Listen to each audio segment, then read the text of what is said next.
They rolled up at dawn like they owned the sunlight dump trucks, men in hard hats, and a little parade of shiny SUVs that smelled like someone else's money, and not once did anyone knock on my door. I remember standing on my porch, coffee gone cold in my hand, watching engines warm up like they were clearing their throats for demolition and thinking, this is absurd, and then deciding I wasn't about to make it a documentary. If you're going to try and steal my road, you're going to have to steal it over my dead lawnmower. My name's Caleb Hunt. I spent my 20s in the Navy, and the years after fixing anything that would stand still long enough, engines, fences, bad attitudes. I bought 20 acres out here in the Bitterroot shadow because I wanted space to breathe and a place where the only HOA was common sense, not a line of bylaws written by people who'd never shoveled a driveway. The house I built with my own hands sits at the end of a dirt road. I've kept gravel on ditches, cut gates, oiled, the kind of pride that comes from sweat, not signatures. For a long time it was quiet, in the way that feels like a blessing wind in the pines, the creek doing its creek thing, you and whatever project you promised you'd finish last summer. Then Silver Pine Ridge happened 3 miles over all marble and trimmed hedges, a gated community with marketing photos that could double as a lifestyle cult. Investors came in with brochures and fed the neighborhood a line about exclusive living and community standards. Their HOA had more rules than sense, but none of that concerned me until they eyed my road. Turns out my private drive was the most convenient access point to their gates. Convenience, as I would learn, will make lawyers do strange things.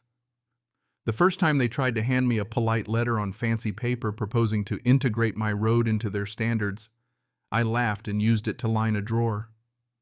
They sent nicer people after me next, a man named Douglas Crane with a suit that looked like it had been tailored to smirk, and Janet Halloway, who called herself legal but had the patience of someone who'd make a career out of soft intimidation.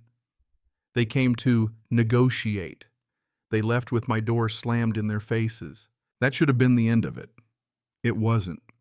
One morning there was a sign at the road entrance, professionally printed, nailed into my gravel like a declaration. Silver Pine Ridge, private road, HOA, access only. People like that love a ceremonial stake in the ground. I stepped out, pulled my crowbar from the toolbox, and tore it out. Felt good, if I'm honest. They escalated. Security patrols, rent-a-cops with badges you could buy on clearance began flagging neighbors, asking for permits, treating my land like a municipal thoroughfare. They dumped gravel haphazardly in the middle of my drive, filled in the drainage I'd dug so rain would come running down and flood the approach, loosened bolts on my gate until it sagged like an old dog's smile. Cameras appeared on my fence posts, cameras pointing at me, on my trees, on my workshop. Someone had literally come on my property and installed their surveillance like it belonged there. It takes a special kind of entitlement to film the guy who's been living there longer than the cul-de-sac had existed. I called the sheriff. Sheriff Halverson knows me. He's the sort of lawman who values common sense and hates paperwork that gets carried out in bad faith. He told the HOA security to stay off my land, but the next morning a crew was back with concrete forms laying footings like they were preparing to erect a gate on my property.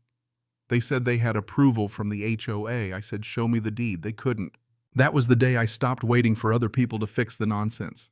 I dug out every paper I had, the deed, tax records, historic posts, and I called James Holloway, a real estate attorney with a bad temper for bullies and a courtroom grin like a man who enjoys breaking bad contracts for breakfast. James didn't waste breath on nice talk. He filed suit for trespass, harassment, and attempted annexation. He moved fast, the kind of speed that terrifies people used to getting away with things. But here's the twist, and you want a twist. Right? The real turning point wasn't the lawyer or the sheriff. It was Marge, the old woman, 2 properties down, who appears to be nothing more than a retired schoolmarm and a fierce gardener. Nobody would ever guess Marge had been keeping minutes. Turns out she'd attended every community meeting they held at the Silver Pine Clubhouse, the ones where developers and HOA execs swapped PowerPoint slides and promises, and she kept receipts. She had notebooks, copies of invoices, and an uncanny ability to remember which developer said what and when. Marge waltzed into James's office with a grocery bag full of notes and a flash drive labeled, "For Caleb." In court, she told the judge in a voice that made everyone sit up about the meetings where boundary lines were reinterpreted, about the surveyor who misplaced maps, about a developer who muttered, "We'll fudge it and they'll pay us to stop." Her testimony felt like someone throwing a lantern into a dark room and discovering the skeletons were very tidy and very organized. That was the moment the whole thing started to unravel. County inspectors were already sniffing around thanks to some paperwork James had forced into daylight, but Marge's notes gave them a place to dig. They found falsified survey reports, permits, stamped with signatures that didn't match, walking trails that wandered into private property, like they were following maps drawn by greed. The developers had a history of creative boundary adjustments in other towns, and suddenly, Silver Pine Ridge wasn't just an HOA with bad manners, it was a legal mess. While the legal machine started grinding down the HOA's arrogance, I took the obvious defense measures. Cameras, but mine high def and pointed at their patrols, barricades bolted into solid posts, reinforced gates that didn't look friendly. One night at 1:30 a.m., when two of their guards showed up with bolt cutters caught on my camera cutting a lock, I walked to the gate with a shotgun across my shoulder and a calm I reserve for things I intend to end quickly. They froze. They left. The license plate number made for a good conversation with the sheriff the next day. Courts are slow, but when you have physical evidence, video of trespass, recorded conversations, sworn testimony from someone like Marge, the law doesn't sleep forever.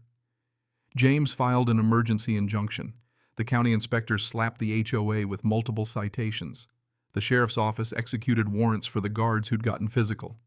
And the developers' investors started pulling out when sales froze because permits were revoked. Homeowners who'd paid top dollar to live behind marble gates suddenly realized their neighborhood was propped up on paperwork and bluster. I won't pretend I enjoyed the fight, the months of depositions, the sleepless nights thinking about replacement parts and legal bills, but I learned something ugly and useful. Entitlement is a timid thing when it's pointed at by law and daylight. The people who thought they could strong-arm me had built their house of cards on other people's ignorance. Once the air got into those cards, the whole lot collapsed. The settlement was blunt and frankly exactly what it had to be. Public admission of wrongdoing, a payout that covered damages, and then some restructuring of the HOA board, forced resignations. Douglas Crane's name circled by the county like a cautionary tale. The developers lost permits, investors walked, and the HOA dissolved under the weight of its own greed. I used part of the settlement to make sure this couldn't happen again. Automated gates. Better lights, a sign at the entrance so big you couldn't miss it. Private property. No HOA jurisdiction. Trespassers will be prosecuted.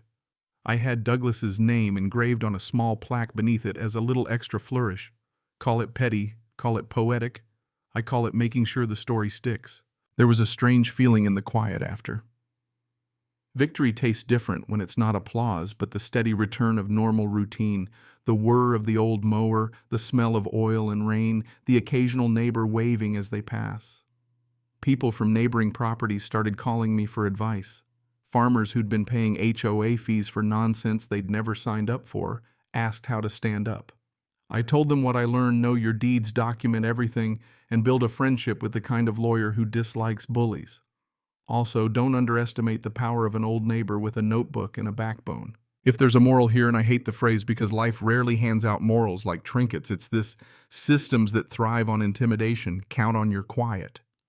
They count on you handing over your rights because it's easier than a fight.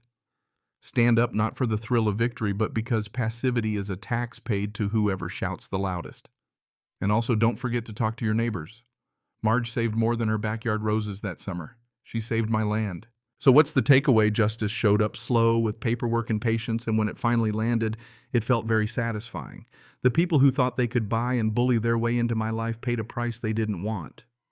Silver Pine Ridge turned into a cautionary tale with empty houses and a dissolved HOA shaken out like the feathers of a defeated bird. I still stand at that gate some evenings, look over those 20 acres, and breathe in the cold air that tastes like money's loss and freedom's return.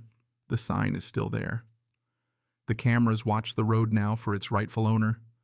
Sometimes people slow down when they pass, like they're checking to see if the story was real. Mostly they look away, and that's fine. But here's the question I leave you with, and I'd like to know what you think. When does defense become revenge? When does protecting what's yours turn into gloating at someone's downfall? Is the satisfaction of seeing greed get its comeuppance the same as justice, or is it something messier? Drop a comment about where you draw the line. Have you ever had to fight for what was legally yours? And did you sleep better after? Share your story below, I want to hear it. And if you like this one, tell a friend, because sometimes the best protection is a community that knows it can stand up.